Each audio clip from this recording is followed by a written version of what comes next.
নমস্কার বন্ধুরা, test best রেসিপিতে সবাইকে স্বাগত। আজকে নিয়ে এসেছি ঝিঙে রান্নার সম্পূর্ণ নতুন স্বাদের একটা রেসিপি। আর এই রকমভাবে ঝিঙে রান্না করলে গরম ভাত বা রুটির সাথে খেতে কিন্তু অসাধারণ লাগে। তো সবার প্রথমে ঝিঙে রান্নার জন্য আমি ঝিঙের খোসাগুলোকে ছাড়িয়ে নিয়েছি। আর দেখুন, ঝিঙের গায়ে কিন্তু অল্প অল্প খোসা লেগে আছে। এই রকম যদি একটু আধটু খোসা থেকে যায় তাহলে কিন্তু কোনো ক্ষতি নেই, যেহেতু ঝিঙের খোসা দিয়েও আমরা অনেক ধরনের রেসিপি বানিয়ে খাই। তো একটু আধটু খোসা আমি রেখে দিয়েই কিন্তু ঝিঙেগুলোকে ছাড়িয়েছি। আর ঝিঙে ছাড়ানোর পর আমি একবার ভালো করে ধুয়ে নিয়েছি। কেটে নেওয়ার পর কিন্তু ঝিঙে আর ধোবো না, তাহলে ঝিঙে জলসা হয়ে যাবে। এবার ঝিঙেগুলোকে আমি টুকরো করে নেব। তো সবার প্রথমে ঝিঙের মাঝ বরাবর আমি দুফালি করে কেটে নিয়েছি। এবারে ঝিঙেগুলোকে একটু এই রকম ছোট করে কেটে নিচ্ছি। আপনারা নিজেদের পছন্দ মতন ঝিঙেগুলোকে কেটে নেবেন। তো সমস্ত ঝিঙেগুলোকে আমি একই রকম টুকরো করে কেটে নিচ্ছি। তো সমস্ত ঝিঙে আমি কেটে নিয়েছি। চলুন তাহলে এবার রান্নাটা দেখে নেওয়া যাক। ঝিঙে রান্নার জন্য প্রথমে গ্যাসে কড়াই বসিয়ে দিয়ে তেল গরম করে নেব। তেলটা খুব ভালো করে গরম করে নিয়ে কড়াইয়ের চারিদিকে মাখিয়ে নিতে হবে। ঝিঙেতে দেওয়ার জন্য এখানে আমি দেখুন একটা আলু এই রকম ডুমো টুকরো করে কেটে নিয়েছি। এবার আলুটাকে একটু লাল করে ভেজে নিচ্ছি। আলুটা একটু লাল করে ভেজে নিয়েছি। এবার এই আলুগুলোকে আমি তুলে নেব। আর ঝিঙে যেহেতু বেশ জলীয় সবজি, তাই ঝিঙে আর আলু যদি একসাথে রান্না করা হয় তাহলে কিন্তু অনেক সময় আলুটা সেদ্ধ হয় না, শক্ত থেকে যায়। তাই প্রথমে আলুগুলোকে একটু এইরকম লাল করে ভেজে তুলে নিতে হবে। এবার ওই তেলের মধ্যেই আমি কয়েকটা বড়ি ভেজে নিচ্ছি। বড়িগুলোকেও বেশ একটু লাল করে ভেজে নিচ্ছি। বড়ি ভেজে নেওয়ার পর বড়িগুলোকে তুলে নিলাম। এবার ফোড়নে দিচ্ছি সামান্য করে একটু কালো জিরে, আর তার সাথেই দেব একটু পাঁচফোড়ন। ফোড়নটাকে কয়েক সেকেন্ড একটু ভেজে নিয়েছি। ফোড়ন ভেজে নেওয়ার পর এবার ওই তেলের মধ্যে দিয়ে দিচ্ছি 1 চামচ বেসন। একদম কম আঁচে রেখে এবার বেসনটাকে আমি মিনিট দুয়েক এই রকম অনবরত নাড়াচাড়া করে একটু ভেজে নেব। বেসন ভাজার পর দেখবেন সুন্দর একটা বেসন ভাজার গন্ধ আসবে।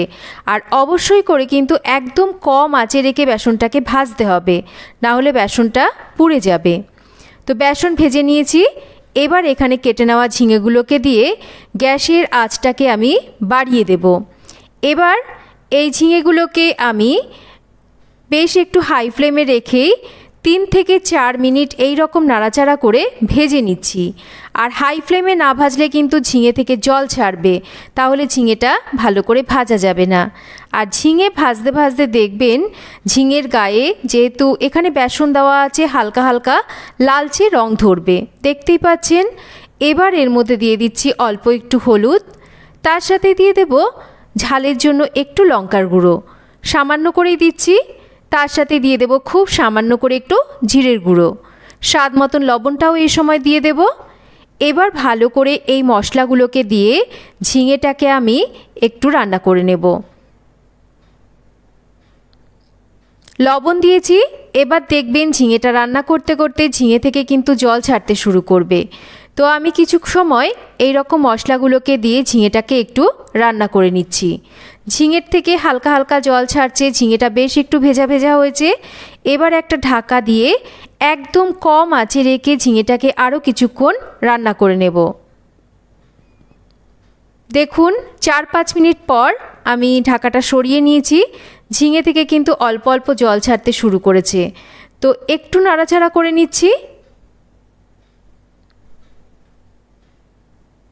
ঝিঙেটাও কিন্তু বেশ একটু নরম হয়ে এসেছে। এবার এর মধ্যে দিয়ে দেব ভেজে নেওয়া আলুগুলো, আর তার সাথে দিয়ে দেব এখানে সর্ষে আর কাঁচা লঙ্কা বাটা। আমি এখানে 2 ধরনের সর্ষে আর কয়েকটা কাঁচা লঙ্কাকে কিন্তু মিহি করে পেস্ট করে নিয়েছি।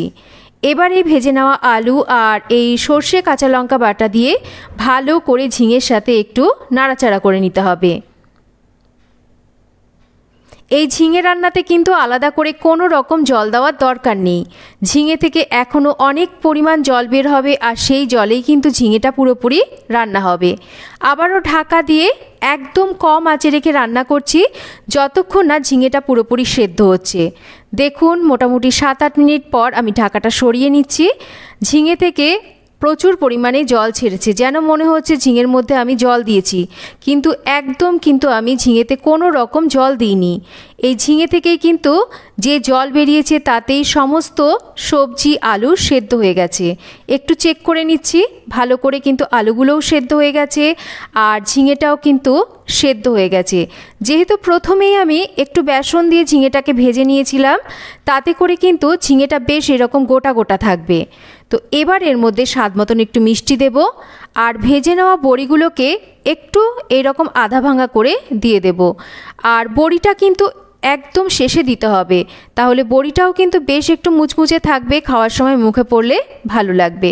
তো একটু মিষ্টি আর বড়িটাকে দিয়ে ঝিঙেটাকে আরও একটু আমি রান্না করে নিচ্ছি মাঝারি আঁচে রেখে। তো দেখুন ঝিঙে কিন্তু আমাদের একদম হয়ে গেছে।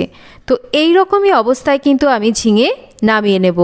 তৈরি হয়ে গেল দারুণ স্বাদের একটা ঝিঙের রেসিপি। খেতে কিন্তু রেসিপিটা বেশ অন্যরকম হয়, যেহেতু এখানে বেসন দেওয়া আছে, এর সুগন্ধটাও কিন্তু বেশ অন্যরকম হয়। গরম এক থালা ভাত এই ঝিঙে দিয়ে কিন্তু খেয়ে ফেলতে পারবেন।